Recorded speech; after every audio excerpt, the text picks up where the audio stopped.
Bonjour, c'est Camille Proust, heureuse de vous retrouver pour une nouvelle saison du Médialodon.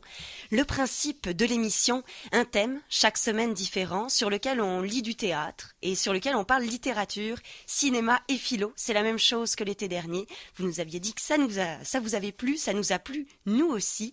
On est revenu avec nous aujourd'hui et pour tout l'été pratiquement. Simon Trudeau, tu étais là l'année dernière, tu es encore là. Eh oui, je suis de retour pour vos oreilles aguerries. Olivier Houdard. Bonjour. Et une nouvelle recrue, Jérôme Brousseau. Une recrue d'expérience, comme dirait Jean Perron. Je suis vraiment honoré de votre invitation et j'espère remplacer Benoît Guimond pendant la majeure partie de l'été avec honneur. Ben oui, on espère aussi. Et d'ailleurs, pour commencer cette émission, la première émission, je me suis dit, on va faire plaisir à Jérôme. C'est un spécialiste d'un sujet tout à fait particulier. Même si peut-être que ça nous branche pas tant, on va sûrement y trouver un intérêt. Essayons-le quand même, ce fameux sujet. On va prendre le thème, la vieillesse. Alors, quand je vous ai dit la vieillesse, ça vous a fait penser à quoi? Vous vous êtes dit quoi? Ben, premièrement, que déjà, si on est pour parler de la vieillesse à notre 2e année, c'est que ça commence tôt. Oui, effectivement, ce que je me suis dit un peu aussi, je me dis, bon, c'est un peu moribond, peut-être comme thème pour commencer, mais en même temps. Attention Camille, parce que je t'attendais dans le détour, puis je me suis dit, il y a plusieurs façons de voir la vieillesse, tant négative comme une façon comme le chemin qui mène à la mort, mais aussi c'est le bastion de l'expérience, le bastion de la sagesse. C'est par rapport à la jeunesse, si la fougue est à la jeunesse, ce que la finesse est à la vieillesse. C'est ce que tu avais pensé, donc quand je t'ai dit ça, tu t'es dit sagesse tout de suite, tu as vu le vieux sage ou le vieux philosophe sur sa tour d'ivoire qui a vu le monde, qui l'a compris et qui peut un peu l'enseigner aux autres, aux plus jeunes. Ça ou le bon vieux vin. Ça ou le bon vieux vin, d'accord. Vous avez pensé quoi, les Moi, autres? c'est intéressant parce que j'avais une vision plutôt organique de la vieillesse. Parce qu'aujourd'hui, quand on donne plus trop d'âge à la vieillesse, j'étais plutôt parti sur un vieil arbre, un vieil aliment en train de dépérir dans le frigo, quelque chose comme ça. Un fromage, alors. Un fromage avec fromage beaucoup de moisissures dessus. C'était plutôt organique comme vision, effectivement. D'accord, mais c'était pas relié à l'humain.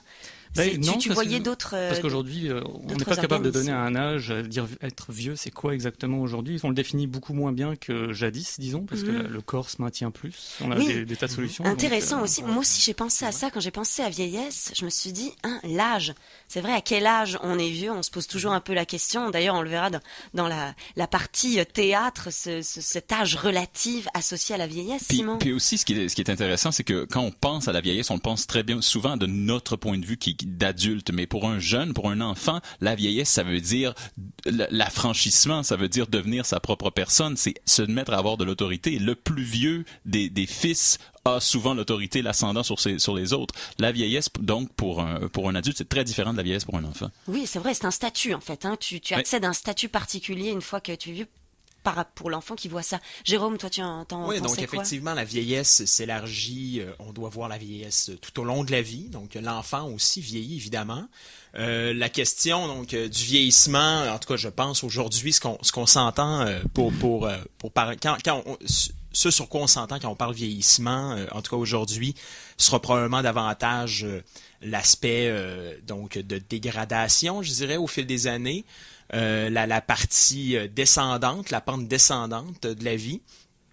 Moi, quand je pense à vieillesse, principalement, je pense à une histoire qui n'est pas restituée face aux vieux, donc aux vieillards. C'est-à-dire l'histoire des grands hommes et des grandes femmes, et même des grandes femmes, en fait, on en parlera dans quelques semaines, mais même l'histoire des femmes n'est pas nécessairement restituée convenablement aussi. Mais celle des personnes âgées ne l'est pas non plus. C'est une histoire des jeunes. Qu'on pense à Alexandre le Grand, toutes ces personnes-là, les grands conquérants étaient jeunes. Oui, mais ce sont les vieux qui écrivent leurs mémoires, par contre. Ouais, bon. Alors, dans la littérature, c'est vrai le que vieillard a un poids. Oui, en même temps, c'est en fin de vie qu'on écrit tout ce qu'on a fait, donc...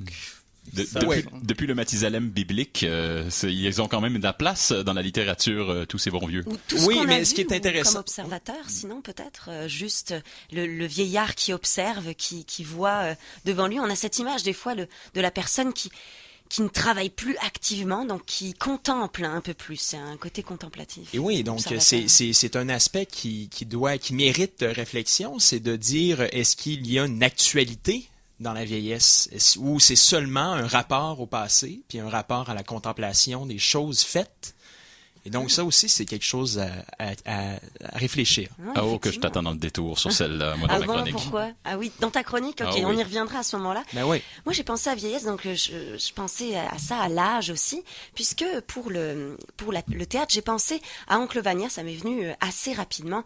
Et dans Oncle Vania, je me souviens l'avoir appris à l'école, avoir étudié ce texte-là. Je me souviens avoir entendu l'âge 47 ans associé au mot vieillard, vieillesse, et c'est sûr que ça m'avait fait bondir à ce moment-là. Moi, il suffit de voir la date de publication de cet ouvrage pour comprendre que c'est sûr qu'on n'était pas dans la même réalité, et que effectivement en 1897, dans la campagne russe, 47 ans, c'était déjà la pente descendante. On ne pouvait plus travailler comme avant. C'était plus, c'est comme tu l'as si bien expliqué tout à l'heure, Jérôme, cette phase de descente, en fait. Si on voyait ça sur un graphique de la vie, un petit peu en termes d'activité, mais c'est ça, on serait sur cette pente descendante.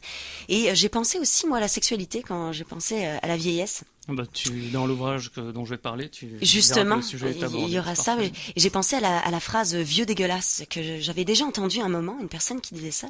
Je me suis dit, c'est terrible parce que cet adjectif de vieux qui vient alourdir encore plus ce mot de dégueulasse pour une personne qui, somme toute en plus, s'était appliqué à un homme qui effectivement était âgé, et on le voyait, était très attiré donc par une jeune fille, mais n'était pas particulièrement déplacé, mais ça gênait apparemment donc d'autres personnes qui contemplaient cette scène-là, qui devaient voir cette scène-là, et donc est apparu le terme vieux dégueulasse. Je me suis dit, c'est fou comme la vieillesse donc à ce poids péjoratif, et encore plus péjoratif quand il s'agit de sexualité et d'envie et de désir. À ce moment-là, c'est horrible. Ce truc intergénérationnel de pouvoir aimer une personne qui a le même âge que sa fille ou sa petite fille, c'est terrible, c'est fou. Puis je pense que c'est un fait de société, parce que dans certaines sociétés, c'est tout à fait courant, je veux dire. Oui, absolument, c'est ça. Mais c'est le fait de voir et de voir le changement. C'est ça physique. Toi, tu as vu quelque chose de physique quand je te dis quand la première image. Moi, j'ai vu aussi une peau, tu sais, plus flétrie, quelque chose. Et puis ce flétrissement, dans notre société en tout cas, c'est ça que tu le dis, puis effectivement ça percute là à l'oreille. C'est vrai que c'est plus dans nos sociétés. On a quand même ce dégoût du flétrissement, ce dégoût de, ça vient forcément avec peut-être certainement une odeur désagréable, ça vient avec quelque chose de décrépit, et donc de pas tendu. On cherche quelque chose de tendu, on cherche quelque chose d'élastique, on cherche quelque chose de vivifiant, et ce flétrissement, c'est pas très vivifiant. Moi, apparemment. Je pense qu'on est juste jaloux en fait. On est peut-être jaloux, c'est peut-être ça. C'est peut-être ça. Ils ont le temps, l'argent, tout ça. C'est peut-être possible. Moi, je vous propose qu'on lise notre texte de théâtre, comme on avait l'habitude de le faire. J'espère avec grand plaisir. C'est Simon qui jouera le rôle du professeur Srebrepiaka à la retraite, et je jouerai sa jeune épouse Elena. Donc on lit un extrait de Oncle Vania d'Anton Tchekhov, un extrait de la première scène de l'acte 2. Oncle Vania, qu'est-ce que c'est? Vous en avez peut-être un petit souvenir de cette pièce-là, elle est quand même très connue. Plusieurs personnages qui se croisent, mais il y a donc ce professeur Srebrepiaka à la retraite et sa jeune épouse Elena, leur beau-frère, ils sont chez leur beau-frère, ils séjournent chez le beau-frère Ivan Vonitsk, oncle Vania. Puis il y a plusieurs personnages qui se croisent, qui se parlent, puis qui expriment plusieurs choses: l'ennui, l'amertume, le refus de vieillir. Pas beaucoup de choses qui sont très positives. C'est éminemment slave. Oui, c'est éminemment slave et lourd et triste et bon, d'accord. Que les personnes, que la communauté slave qui nous écoute ne s'offusque pas de cette remarque, mais c'est ça, en tout cas, c'est dans l'imaginaire de Simon, c'est ce à quoi ça appelle. En tout cas, il parle de vie gâchée, d'amour impossible, mais aussi quand même, je vois ce que tu veux dire un petit peu dans le côté 19e siècle, campagne rude, en fait. On voit la rudesse aussi du climat qui s'abat sur ces personnes-là, et donc de cette personne qui est vieille à 47 ans. Oui, déjà, parce que l'hiver, ça commence tôt. L'hiver, ça commence tôt et ça finit tard. Donc, si tu es prêt, Simon, à lire cet extrait de pièce, nous allons commencer ça maintenant.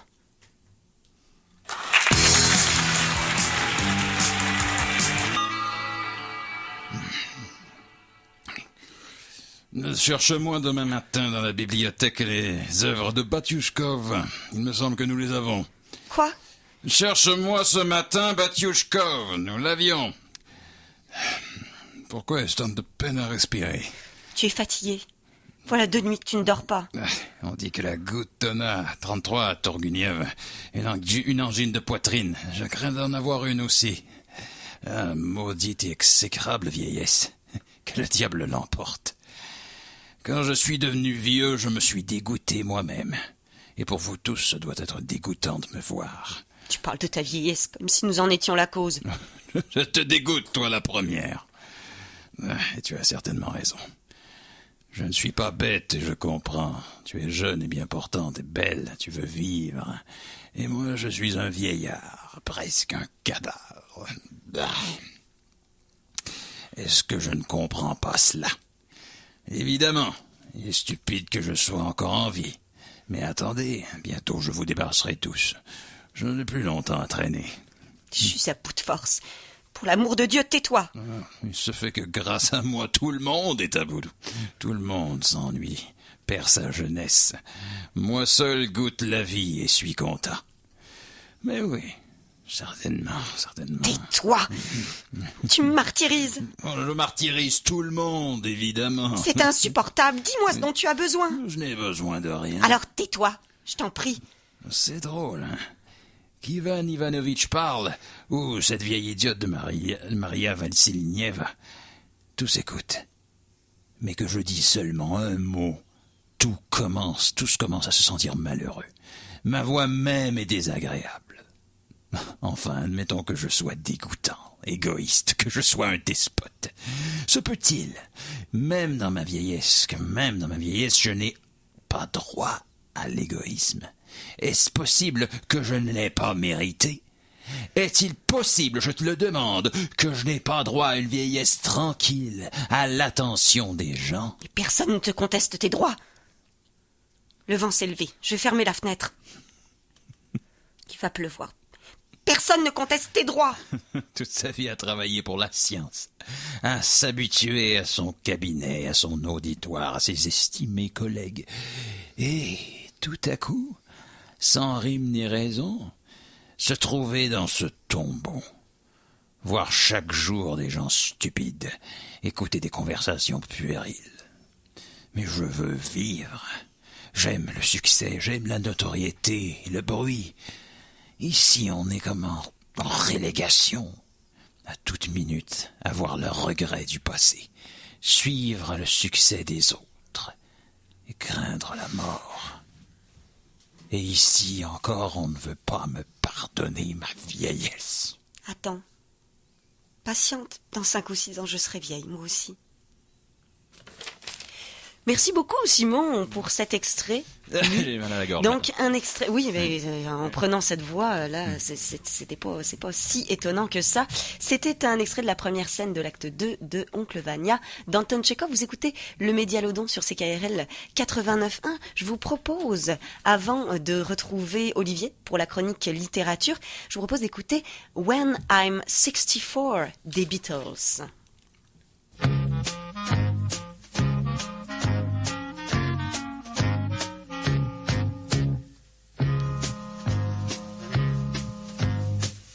Get older, losing my hair many years from now.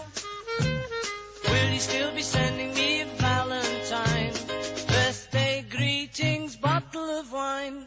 If I've been out till 2:45, would you lock the door? Will you still need me? Will you still feed me when I'm 64?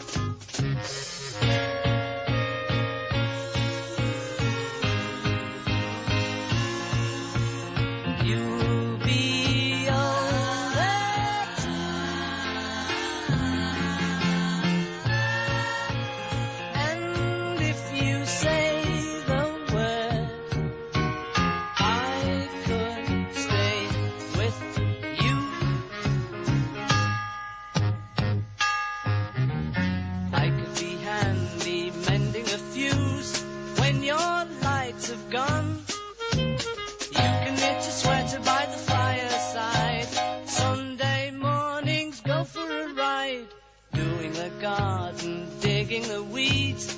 Who could ask for more. Will you still need me? Will you still feed me when I'm 64? Every summer we can rent a cottage in the Isle of Wight if it's not too dear. We shall scrimp and save. Grandchildren on your knee. Vera, Chuck and Dave. Send me a postcard, drop me a line, stating point of view. Indicate precisely what you mean to say. You're sincerely wasting away. Give me your answer, fill in a form, mine forevermore. Or will you still need me? Will you still feed me when I'm 64? Woo.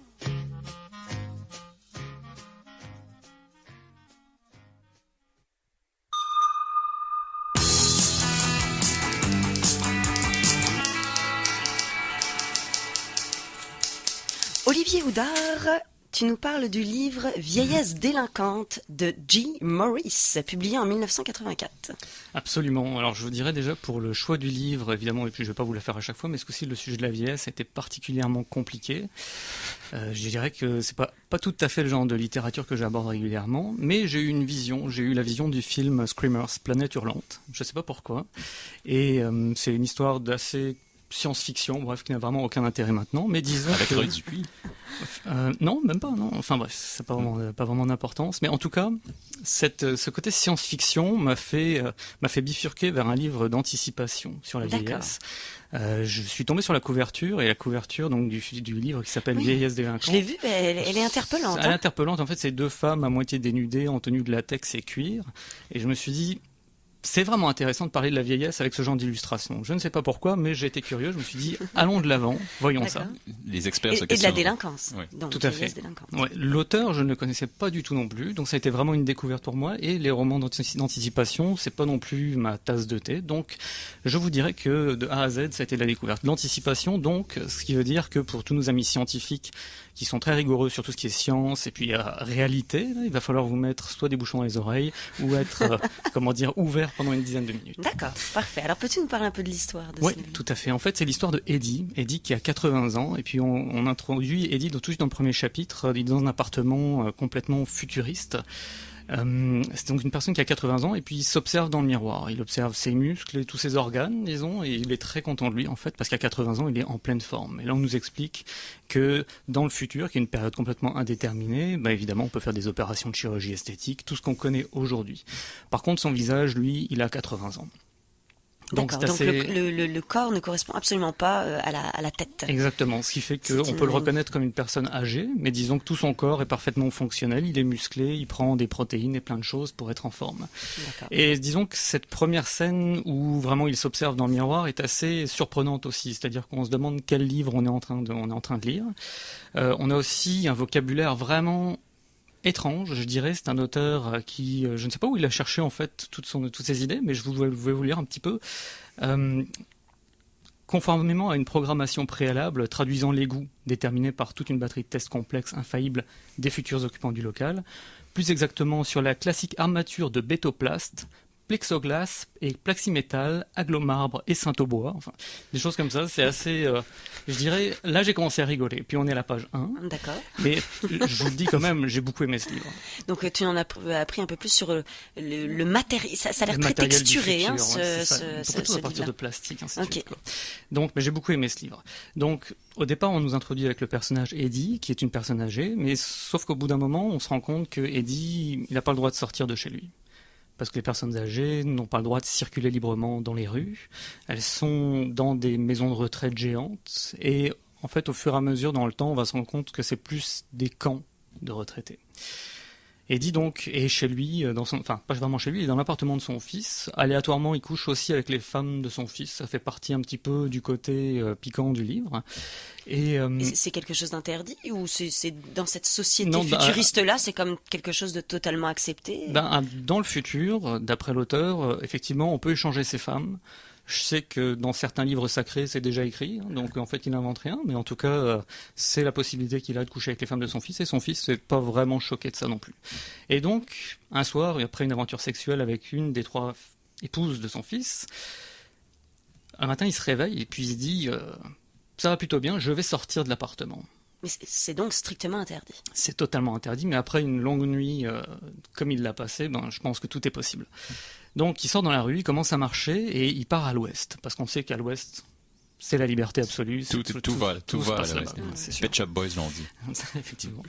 Donc il part à l'ouest et il commence à traverser différentes banlieues de la ville, et on se rend compte que il y a en fait la ville se dégrade avec le temps, et on se rend compte qu'il y a des éléments qui sont aujourd'hui totalement réels. Après, je vous dirais que le livre a été écrit en 1984, ce qui fait que les banlieues existaient déjà quand même en 1984, mais c'était aussi un petit peu les époques de films Dune ou d'autres films un petit peu psychédéliques comme ça. Donc il faut se dire que le livre a été écrit, je pense, dans un état un petit peu de psyché particulier, je dirais, quoi. Il faut le prendre avec un second degré, en fait. Donc Eddie marche à travers les banlieues, est reconnu par la police, mais la police le laisse passer parce que finalement il a l'air quand même en bonne santé, ainsi de suite. Est-ce qu'il ne peut pas changer son visage parce que sinon on pourrait ne pas le reconnaître comme vieux et donc il échapperait à notre vigilance. D'ailleurs, on ne sait pas trop pourquoi. Est-ce qu'on le sait à ce moment-là du livre? Pourquoi les personnes âgées ne peuvent pas sortir? C'est la règle. C'est la règle, mais on ne sait pas l'origine de cette règle-là. Non, c'est ça. Donc je pense que s'il avait dû écrire pourquoi il y a cette règle, je pense que le livre aurait été un peu ennuyeux, là, mais disons que... Ça dépend, ça aurait pu être, il y aurait pu avoir un angle intéressant, mais en tout cas, cela dit, là, c'est une le règle mystère. de Le départ, mystère est absolument. là-dedans, dans cette espèce de règle. On ne connaît pas trop cette société, mais on fait comme si on la connaissait très bien. Absolument. C'est ça un peu. Exact. Okay. Donc, Une immersion, quoi. Mais est-ce que c'est un punch? Est-ce qu'on l'apprend un moment donné? Pourquoi ils n'ont pas le droit? Ou Non, c'est la règle, Non. c'est comme ça. D'accord. C'est du futur, là. Ouais, mais je veux dire, dans les romans d'anticipation, généralement, on finit par apprendre les fondements ou le moteur de cette société. Disons qu'à un moment donné, effectivement, on va découvrir un petit peu toute la structure qui se cache derrière, mais la règle de pourquoi ils n'ont pas le droit de sortir, non, pas du tout. Il n'y a pas de... Ok. Mais On s'en va, là. soyez pas tristes, hein, c'est pas grave, c'est un détail dans le livre. D'accord. Donc il traverse les différentes banlieues et finalement il arrive dans un ghetto total avec des punks et tout ce qu'on veut. Là. Et c'est l'obscurité totale. Et il voit un groupe de jeunes, alors il se cache derrière une espèce de poubelle étrange, et il voit un vieux qui est là. Il a été déposé par une voiture et le vieux se fait tabasser complètement. Il se fait démolir par le groupe de punk. Et une fois que la personne est allongée, inconsciente ou décédée, on ne saura jamais, ils font une certaine opération au niveau de son thorax. C'est-à-dire qu'ils le dénudent et ils font une manipulation au niveau de son thorax, comme un prélèvement ou quelque chose comme ça, et ils partent en laissant le corps. Et on se dit, mais qu'est-ce qu'ils font? Qu'est-ce que c'est que cette histoire, quoi? Pourquoi est-ce qu'ils prennent les vieux, ils les tuent, ils prélèvent des choses? C'est complètement surprenant. À partir de là, évidemment, le téléphone holographique de Eddie se met à sonner, et il se fait repérer par le groupe de punk. Sauf que Eddie, évidemment, a fait du kung-fu dans son passé, donc il va en mettre quelques-uns par terre, il va réussir à s'en aller. C'est complètement psychédélique, Ah, effectivement. c'est incroyable. Heureusement que tu nous l'as dit. Mais disons que c'est On n'aurait pas pu le deviner. En fait, ça paraît un petit peu sur le ton de la plaisanterie comme ça, mais vraiment le livre, je l'ai lu en 3 fois, je ne l'ai pas lâché à la fin, parce qu'en fait l'histoire, il va effectivement s'enfuir, et on va découvrir au fur et à mesure vraiment tout le côté organisationnel en fait de la société du futur tel qu'est vu par l'auteur, c'est-à-dire qu'effectivement les personnes âgées sont dans des camps, elles n'ont pas le droit de sortir. Il y a des raisons pour lesquelles des vieux se font tuer par des punks dans les ghettos. Tout ça est organisé, mais je ne vous le dirai absolument pas. Et voilà. il y a un contexte un petit peu apocalyptique dans le livre qui fait que je peux pas vous le dire, mais en tout cas, il y a un esprit quand même de libération sur la fin, disons. Il y a les choses s'ouvrent et on comprend mieux en fait toute l'histoire. Ok, donc une révolution. Alors c'est pas des classes sociales, mais des classes d'âge finalement dans cette société-là. Une révolution de personnes âgées. C'est une révolution de personnes âgées. C'est ça, exactement. Ça m'a fait un peu penser au livre John l'Enfer d'Idée des coins, où en fait la ville de New York s'effrite complètement. Il y a la lèpre des murs et tous les chiens partent de la ville et vont se réfugier dans la montagne. Et à la fin, au moment de l'apocalypse de la ville, tous les chiens attaquent la ville et rentrent à l'intérieur et c'est l'émeute totale. J'ai trouvé un parallèle en fait avec cet autre livre, sauf qu'évidemment là on compare pas des personnes âgées avec des chiens, mais disons que C'est ce que tu viens de faire, mais Ouais, c'est ça. c'était plus le contexte en fait, D'accord, et oui. le mouvement. Et d'ailleurs on dédie, nos auditeurs auront bien compris. dédicace cette chronique à toutes les personnes âgées qui nous écoutent. C'est parce qu'on pense à elle. Oui, Et puis, absolument. Et d'ailleurs, on s'excuse particulièrement pour les personnes âgées slaves. On accumule les stéréotypes, là. Oui, en fait, quand même. Mais donc, ce livre-là se finit sur cette révolution, donc par la classe d'âge supérieur, les plus âgés C'est ça. de cette Il y a cette beaucoup société. de rebonds, évidemment, avant d'en arriver là. Et comme je vous le dis, j'en parle sur le ton de la plaisanterie, parce que c'est vrai qu'on peut avoir le sourire en lisant le livre, mais c'est un livre qu'on ne lâche pas, disons, quand on le commence, quoi. Alors, qu'est-ce qui t'a plu? L'histoire t'a plu aussi? Le personnage, apparemment, est quand même bien décrit, on s'attache facilement à ce personnage-là. Ouais. Au niveau du style d'écriture, tu disais qu'il décrit beaucoup les matières, ça a l'air d'être Ouais, d'être sa effectivement. manière d'écrire aussi. Il va- Qu'est-ce que tu as aimé dans la manière d'écrire de C'est de assez, cet comme je disais, auteur-là, c'est pas Jim du tout, Morris? c'est pas du tout mon genre de littérature. Mais disons que j'ai eu du plaisir à le lire parce qu'en fait, l'auteur, on sent qu'il a eu du plaisir à l'écrire. Il est Oui. parti dans l'imaginaire complet. Il s'est pas mis de barrière. Il s'est pas dit, je vais essayer de faire quelque chose de réaliste. Il est parti dans, je dirais pas du n'importe quoi, mais c'est quelque chose pourtant qui se tient vraiment, quoi. Je veux dire, quand il a son téléphone holographique qui sonne au milieu des punks, c'est quelque chose, on se dit, oh mon Dieu, qu'on a déjà tellement vu ça. Mais c'est pas grave, ça fait partie des Oui. aléas du Et livre. il s'amuse, quoi. On sent Absolument. on sent qu'il a peut-être, je sais pas, mais la manière dont on parle, on dirait que cet auteur a beaucoup d'autodérision, qu'il est pas, il veut pas quelque chose de sérieux. Il s'investit peut-être sérieusement dans cette histoire-là. Il peut être très Oui. impliqué émotivement dans son histoire, mais il va pas y mettre une idée tout à fait en se disant qu'il va révolutionner le monde et qu'il va révolutionner un petit peu les façons de penser des gens. Je tiens à préciser que de faire en sorte que ton téléphone cellulaire, en 1984, que ton téléphone cellulaire sonne dans ta poche, c'est assez révolutionnaire. Ah oui, peut-être. On sait pas. Je me souviens plus de ces années-là, faut croire. Le téléphone Il rentrait cellulaire- pas dans la poche. Il rentrait pas dans la poche. c'est Mais, vrai. Il rentrait pas dans la voiture. mais en tout cas, il y a beaucoup d'humour dans le livre. Ok. C'est quelque chose qui est vraiment très appréciable. Ok. Voulais-tu ajouter quelque chose, Jérôme? Ouais, bon, en fait, bon, c'est lié probablement au punch de l'histoire, là, mais la révolution des personnes âgées comme ça, est-ce qu'il y a un élément particulier sur lequel la révolution porte, ou c'est vraiment une libération totale, ou Je vais vous donner un indice, l'armée des 12 singes. D'accord. Ah, d'accord. Et on va rester sur cet indice. On se retrouve juste après pour parler cinéma avec Simon qui va nous présenter The Wrestler.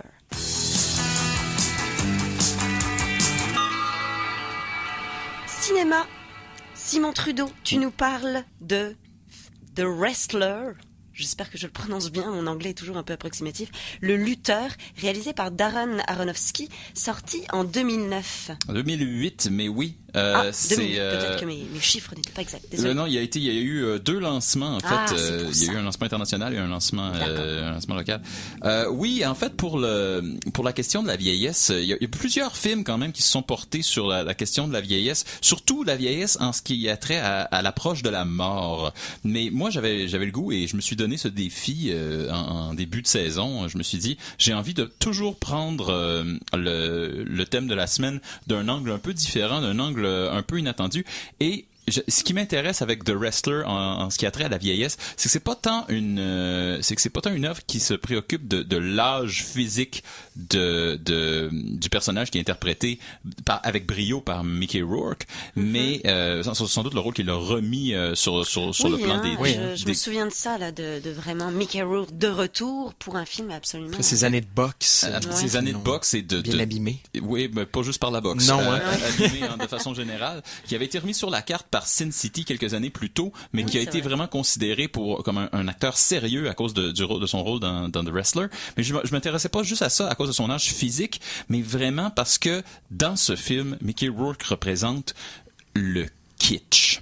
Et le kitsch, c'est sans doute la consécration la plus actuelle au quotidien de la vieillesse. Parce que le kitsch, c'est ce qui est dépassé. Et vraiment, Mickey Rourke dans ce film, c'est tout ce qu'il incarne. Il incarne une ancienne, déjà au début du film, une ancienne version de la masculinité qui est on le sent pas simplement à cause de lui, mais à cause que le monde change, qui n'est plus d'actualité et qui est C'est rendu, ridicule, en fait, qui déjà. est rendu ridicule. Ok. Mais pour lui, c'est ces années de gloire qui sont représentées là-dedans. Alors, qu'est-ce que c'est en gros ce film? Si je peux vous donner un synopsis rapide, Mickey Rourke joue Randy the Ram Robinson, qui est un lutteur qui a eu une carrière remarquable dans les années 80. Randy le bélier. Randy le bélier, mais Randy the Ram, ça version rime. française. Et en fait, c'est une allitération, pardon. Le fait est qu'il y a eu une carrière, un certain succès dans les années 80. C'est pas nécessairement le meilleur, mais c'était la période de sa vie où il était le mieux. C'était la période de sa vie où il était au sommet de sa gloire. Et depuis ce temps-là, il est en déréliction. Il y en a jamais vraiment, on sent qu'il a jamais vraiment décroché de sa période de gloire. Et le monde, lui, a continué. Ce qui fait qu'on se retrouve avec lui en 2008, dans les années 2000. Il est maintenant, il doit approcher de la cinquantaine, doit être dans la cinquantaine même assez avancée, et il continue à faire de la lutte amateur dans les petits bars, et il se fait dire que peut-être qu'il pourrait récupérer une partie de sa gloire si ils organisaient un match revanche contre l'ayatollah, son rival de jadis, qui lui aussi continue à faire de la lutte, et il veut faire un match revanche qui va remettre sur la carte 20 ans plus tard, et il sait comment résister à la tentation de retrouver cette gloire perdue-là. Et donc, il a encore un fan club. Il y a encore des gens qu'il aime et peut-être même qui sont attachés à ce côté kitsch un peu de sa part. On sent que ça goûte bon, ce kitsch-là, ça rappelle les années 80, il y a un côté cool, c'est la nostalgie. C'est la nostalgie, mais c'est la nostalgie, je vais utiliser le terme anglophone, weaponized. C'est la nostalgie belliqueuse, utilisée comme arme. Mm-hmm. C'est la nostalgie de Randy, et il y a des fans de lutte, bien entendu, ça continue à exister. Même ici à Québec, il y a une scène de lutte assez foisonnante, si vous ne me croyez pas. Mais ce qui surtout anime Randy, c'est que c'est vraiment son image de lui-même qu'il joue en ce moment. Et là, son docteur lui annonce, mais tu peux pas recommencer. Ton entraînement est trop rigoureux. À ton âge, ton cœur tiendra pas le coup. Et au début, il se fait, ouais, d'accord. Il accepte de travailler dans une petite, un petit comptoir bouché où ils vendent des smoke meat. Et il continue à vivre, mais on sent que continuer à vivre, ce n'est pas la même chose pour lui que de vraiment vivre. Même si c'est une promesse un peu en l'air, on se fait dire, si tu continues à faire de la lutte, tu vas péter d'une crise cardiaque. Et on sent que pour lui, la mort, c'est moins grave que l'obsolescence. Okay, il peut pas faire ce deuil-là et se dire je fais une autre vie. Et voilà. Cette autre vie, il n'y a pas d'autre vie. C'est cette vie de lutteur ou rien. Et ça, c'est un aspect de la vieillesse. Et c'est vraiment l'aspect de la vieillesse dont je voulais traiter avec ce film-là. C'est pas nécessairement la vieillesse en tant que le chemin, le dernier bout de chemin, mais en tant qu'impossibilité à passer outre le passé, à dépasser son antériorité. Et il faut dire qu'avec Darren Aronofsky, qui est un réalisateur qui a fait des films spectaculaire, un réalisateur de brio, dont chacun des films est premièrement une œuvre visuelle incroyable. Si vous pensez à Requiem for a Dream, qui a été très très mal traduit par, je pense, Requiem à Brooklyn, quelque chose comme ça. Je sais pas dans la version française. La version française, on a gardé Requiem for a Dream, je ne sais pas la version québécoise. Et il venait tout juste de sortir de The Fountain, La Fontaine, où il explorait le thème de l'immortalité. Et chaque plan de The Fountain est un tableau que vous pourriez mettre sur votre fond d'écran. Mais dans The Wrestler, ce film, il revient à un cinéma très sobre, peut-être même presque documentaire. Oui, c'est plus cru, hein. C'est plus extrêmement cru, et on sent que c'est direct. Et on sent que c'est morne. On sent que tout est morne, tout manque de vie. Il passe du temps avec les enfants. Il y a une fille, il faut dire, Randy the Ram Robinson, qui a continué sa vie, et quand il la retrouve, on se rend compte qu'il a perdu de vue complètement. Pour lui, c'est resté sa petite fille. Elle a une vie maintenant, et il y a un petit-fils qui joue à des jeux vidéo. Lui, il amène son Nintendo, tout fier d'être d'actualité avec les jeunes, et lui, il est en train de jouer à Call of Duty en ligne. Et on sent que Randy n'a aucune idée de ce qu'il est en train de voir. Et donc, la vie est en train de lui passer sous le nez. Ouais.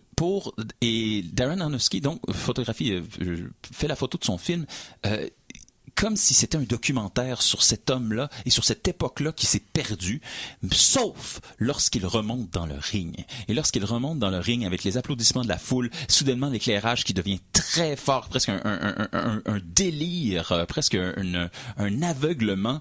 Soudainement, on le sent vivre, soudainement, il est vivant, mais jusqu'à la toute dernière scène, il va refuser la nouveauté, refuser l'avenir, en fait, pour se consacrer, pour revenir, pour baigner dans sa nostalgie. Il y a un personnage dont je veux parler, qui est le personnage de Marisa Tomei, qui, elle aussi, participe de son ancien mode de vie, qui est une stripteaseuse, qui, elle aussi, est trop vieille pour son métier, et de qui il va s'éprendre, mais il va s'en éprendre plus à cause de ce qu'elle représente, parce qu'elle aussi, on sent qu'elle partage cette volonté de ne pas refuser encore, de ne pas céder au deuil de cette vie qu'ils aimaient tant tous les deux. Oui, puis ils se retrouvent un peu là-dedans. Ils se retrouvent un peu dans la nostalgie d'une époque, de la nostalgie de leur gloire passée, mais on sent que s'ils finissent ensemble, on sent qu'ils vont mutuellement pouvoir passer à d'autres choses finalement. Et donc l'enjeu est là, l'enjeu véritablement pour ce personnage, c'est est-ce que tu vas accepter d'avoir un avenir où tu vas baigner dans la nostalgie jusqu'à ta mort littéralement. Et je trouvais que c'était une vision poétique et non pas une vieillesse du corps, mais vraiment une vieillesse du caractère, une incapacité à aller de l'avant. Ok, donc c'est sclérosé d'une certaine façon. Voilà. On est un peu dans une sclérose, on n'arrive plus à avancer, on reste bloqué quelque part. Si on reprenait un petit peu le graphique que tu essayais de nous décrire pour parler un petit peu de l'activité de la vie, ce serait un plateau. On reste à ce plateau-là, on ne bouge pas ou un point et on ne redescend pas dans cette pente-là. Et on ne la savoure pas donc. Et on accepte que c'est là où on doit être et c'est là qu'on va finir. D'accord. Et ça pour moi c'est une vision de la vieillesse qui est autre et que je trouve fantastique. Une dernière chose, tu voulais dire? Oui, ça soulève quand même certains enjeux. Donc, un enjeu principal, c'est le fait de se consacrer à une chose dans sa vie et qui fait qu'en fait, on n'est pas capable d'avancer après que cette chose-là ne puisse plus être réalisée. Et donc ça, quand même, il faut y réfléchir. C'est quand même quelque chose de problématique quand on vieillit parce que, bon, ça vient avec des deuils, la vieillesse. Et l'idée est donc plutôt d'avoir plusieurs cordes à son arc, nous évite d'embarquer dans une sorte de nostalgie qui parfois devient vraiment sclérosante, là, justement. Mais je pense que tu viens de mettre le mot sur le thème fondamental de ce film-là, et c'était un peu le même thème dans The Fountain, et un peu même dans le film d'après Black Swan, l'incapacité des personnages à faire leur deuil, l'incapacité à passer à travers cette épreuve-là. Et je rebondis sur le mot deuil. Merci beaucoup Simon, tu nous parlais du film de Darren Aronofsky, The Wrestler, le lutteur, sorti 2008 et 2009 avec Mickey Rourke. Avant de retrouver Jérôme, on écoute un classique, Les Vieux de Jacques Brel.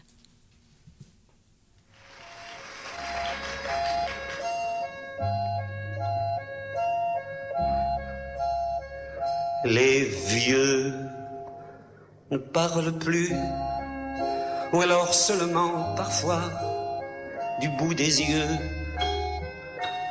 Même riches, ils sont pauvres, ils n'ont plus d'illusions et n'ont qu'un cœur pour deux. Chez eux, ça sent le thym, le propre, la lavande et le verbe d'antan. Que l'on vive à Paris, on vit tous en province quand on vit trop longtemps. Est-ce d'avoir trop ri que leur voix se lézarde quand ils parlent d'hier? Et d'avoir trop pleuré que des larmes encore leur perlent aux paupières? Et s'ils tremblent un peu, est-ce de voir vieillir la pendule d'argent qui ronronne au salon, qui dit oui, qui dit non, et puis qui les attend? Les vieux ne rêvent plus, leurs livres sans sommeil, leurs pianos sont fermés. Le petit chat est mort, le muscat du dimanche ne les fait plus chanter. Les vieux ne bougent plus, leurs gestes ont trop de rides, leur monde est trop petit. Du lit à la fenêtre, puis du lit au fauteuil, et puis du lit au lit. Et s'ils sortent encore, bras dessus, bras dessous, tout habillés de raide, c'est pour suivre au soleil l'enterrement d'un plus vieux, l'enterrement d'une plus laide, et le temps d'un sanglot oublié toute une heure, la pendule d'argent qui ronronne au salon, qui dit oui, qui dit non, et puis qui les attend. Les vieux ne meurent pas, ils s'endorment un jour et dorment trop longtemps. Ils se tiennent la main, ils ont peur de se perdre et se perdent pourtant. Et l'autre reste là, le meilleur ou le pire, le doux ou le sévère.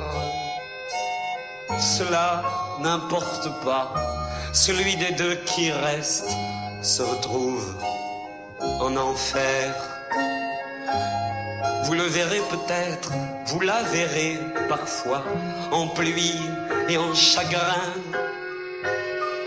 traverser le présent en s'excusant déjà de n'être pas plus loin, et fuir devant vous une dernière fois la pendule d'argent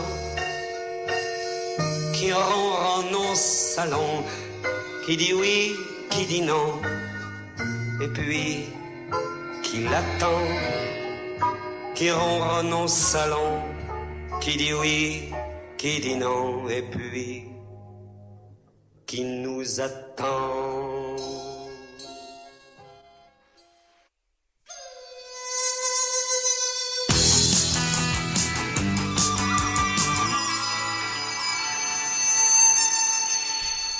Jérôme Brousseau, bonjour, ça va bien? Ça va très bien. Zamfir qui m'accueille, Oui. le grand le flûtiste de Pan, quoi. Oui, c'est ça. Alors, c'est Jérôme est notre nouveau chroniqueur pour la philosophie et vous écoutez le Médialodon sur CKRL 89.1, bien sûr, et on parle de la vieillesse. Jérôme, comment tu abordes ce thème de la vieillesse d'un point de vue philosophique? Oui, alors d'abord, je dirais, on va se poser la question comment les mouches pourraient nous aider à philosopher sur la vieillesse. Ah, déjà, je suis scotché. Hein, quand même, hein, c'est un bon pitch de vente, oui. hein, n'est-ce pas? Donc, bon, premièrement, en fait, je vais plutôt me questionner aujourd'hui sur la place du vieillissement dans la médecine.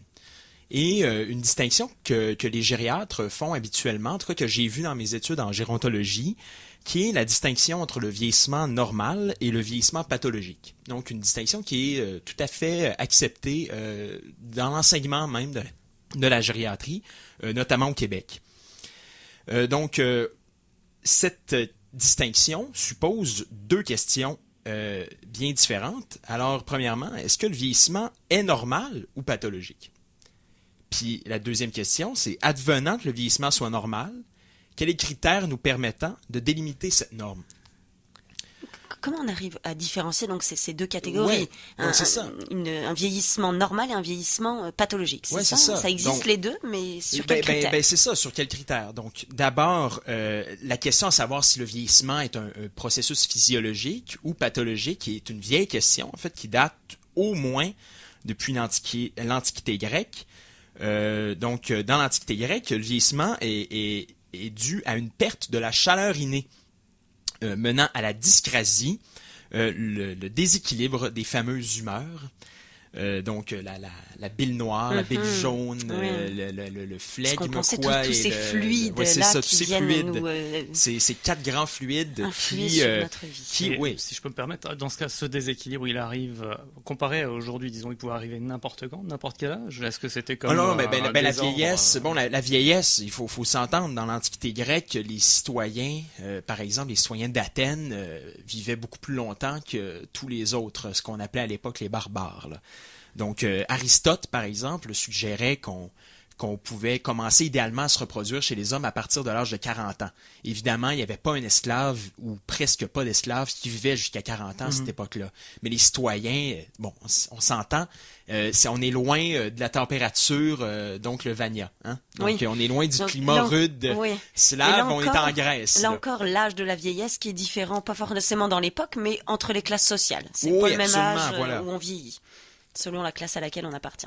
Donc, de manière générale, quand le vieillissement donc est dû à une perte de la chaleur innée et qui mène à la dyscrasie, donc ce déséquilibre humoral, eh bien, on va penser alors, donc dans l'Antiquité grecque, que le vieillissement est pathologique.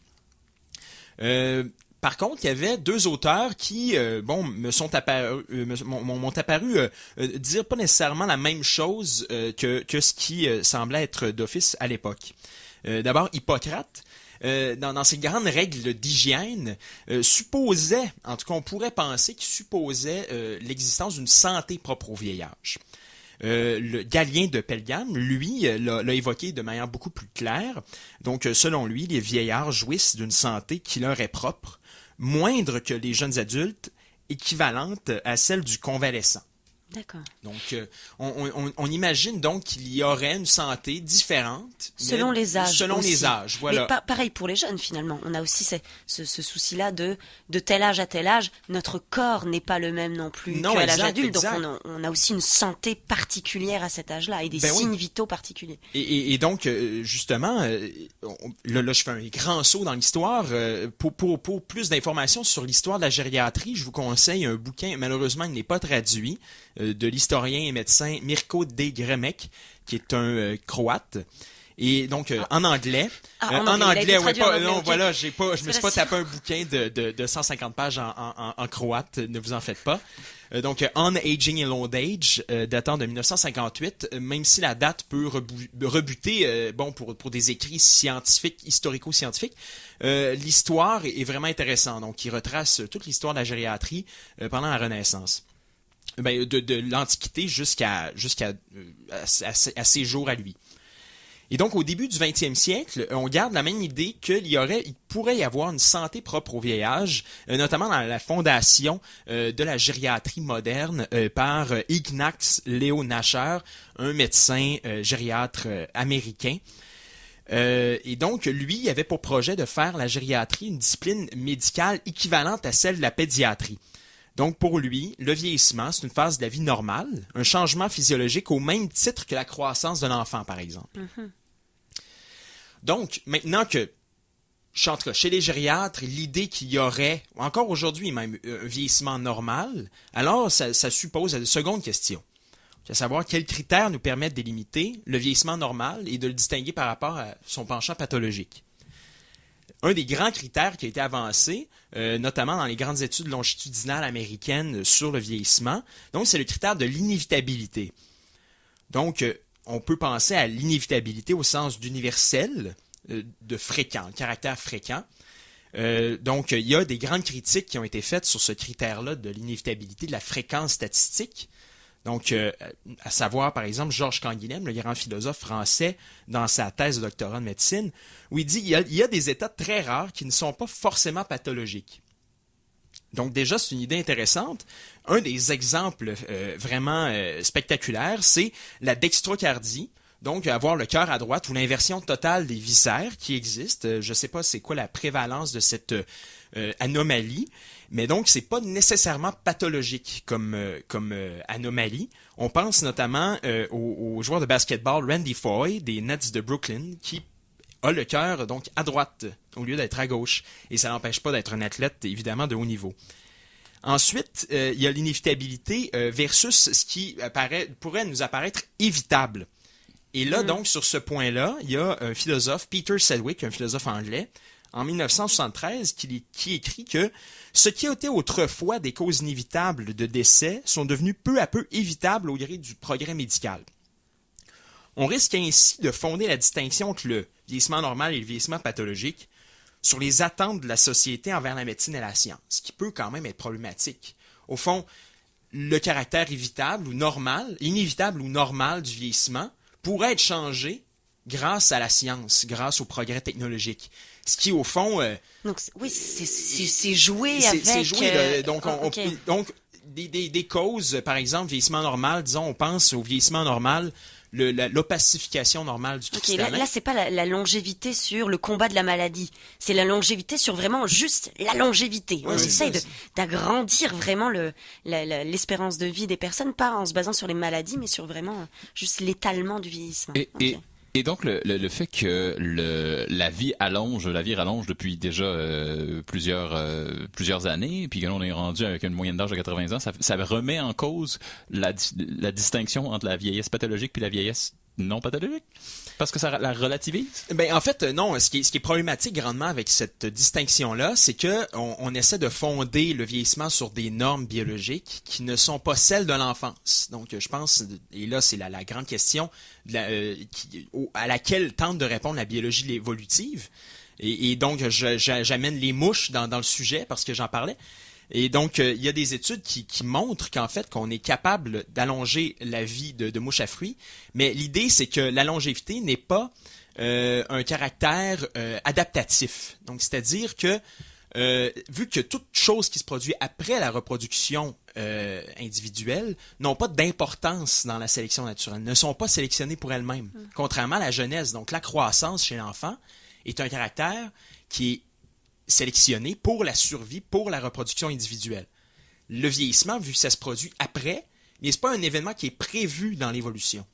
Et ainsi, c'est difficile de fonder, au même titre que la pédiatrie, une science, une discipline médicale sur des fondements scientifiques biologiques. Merci beaucoup à tous nos invités d'être ici. C'est la fin de notre émission. N'hésitez pas à nous contacter, à nous laisser vos commentaires demain sur notre page Facebook, le Médialodon, et sur notre adresse, lemedialodon@gmail.com. Merci à Jérôme Brousseau, Simon Trudeau, Olivier Houdard, ici Camille Proust. Vous allez écouter après François-Samuel Fortin dans Transmission Transversale. Et en attendant, je vous laisse avec Old Man de Neil Young.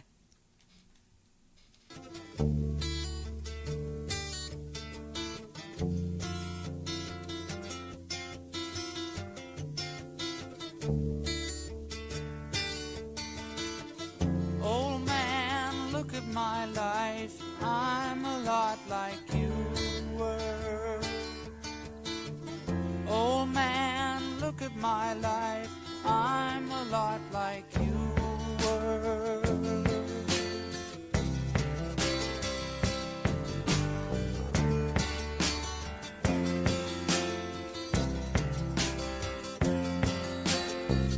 Old man, look at my life. 24 and there's so much more. Live alone in a paradise that makes me think of two. Love lost, such a cost. Give me things that don't get lost. Like a coin that won't get tossed. Rolling home to you.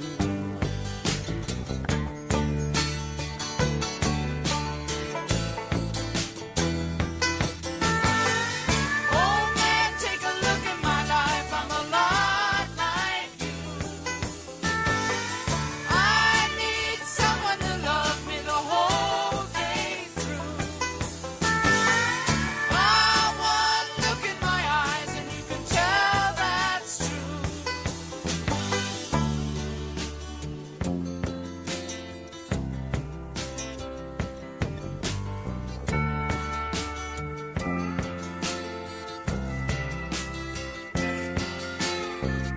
Lullabies, look in your eyes. Run around the same old town. Doesn't mean that much to mean that much to you. C'est l'éclatement des saveurs depuis plus de 30 ans chez Erico Chocolaterie Créative et Musée du Chocolat. Tous les lundis et mardis de juin, de 18h à la fermeture, c'est le 2 pour 1 sur les glaces. Plus de 70 glaces artisanales, gelato, sorbet, yogourt et tofu glacé. Des gâteries glacées qui conviendra à tous les goûts. ericochocolatier.com, 634 rue Saint-Jean. 30 ans Erico. Passion, saveur, plaisir. Ne dis pas que j'ai tort, surtout ne dis pas que c'est doux. Laisse le feu qui dort, surtout ne parle pas de nous, ne parle pas de toi. 89.1 Québec. Ni de tes instincts de juillet, laisse faire la soie. Ce beau rêve à tes poignets. Vous écoutez CKRL 89.1. Cultive tes goûts. Surtout ne dis pas que tu m'aimes. Surtout ne dis pas que tu m'aimes. Que tu m'aimes.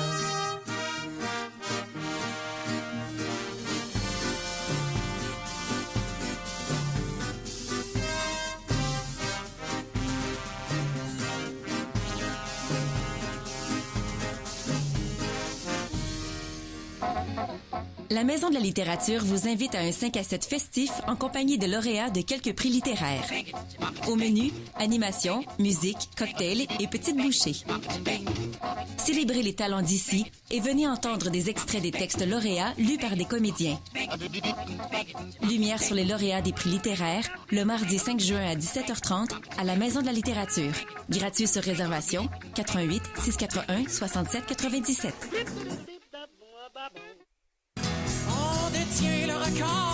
Du 28 juin au 1er juillet, Québecor présente, en collaboration avec Hydro-Québec et le mouvement Desjardins, la 35e édition du Festival de la chanson de Tadoussac. Sur les bords du fleuve Saint-Laurent, à l'embouchure du fjord du Saguenay, plus d'une quarantaine d'artistes vous attendent. Les Trois Accords, Claude Pelgag, Tire le Coyote, Pascal Picard, Émile Bilodeau, Seba et Orgue, les A-Babies et plusieurs autres.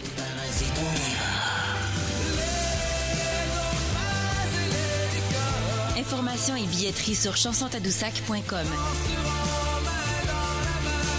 Une invitation de la bière Belle Gueule. Le Grand Bazar des Ruelles et Limoilou en musique s'unissent pour célébrer leurs 10 éditions respectives. Du 8 au 10 juin prochain, venez fêter dans le quartier avec la réunion de 2 événements phares qui feront courir les foules. Fred Fortin, Marjo, Horloge Simard, Larry Kidd, Fouki et plusieurs autres. Découvrez le plus grand bazar citoyen de Québec. Plus de 300 tables attendues. Vente, échange entre voisins, barbecue, zone artisan et troubadour animeront le Vieux Limoilou le 9 et 10 juin de 9h à 16h. Une présentation de Limoilou en vrac en collaboration avec la Fête des voisins et Jour de cirque. Programmation sur monlimoilou.com et limoilouenvrac.com. Du 24 mai au 3 juin, où tu vas quand tu dors en marchant, vous invite à déambuler sur la colline parlementaire et à découvrir gratuitement ces tableaux grandioses. Imaginez votre ville autrement. Détails sur carrefourthéâtre.qc.ca ou sur Facebook. Audiolite. Amplificateur pour casque d'écoute, amplificateur de puissance,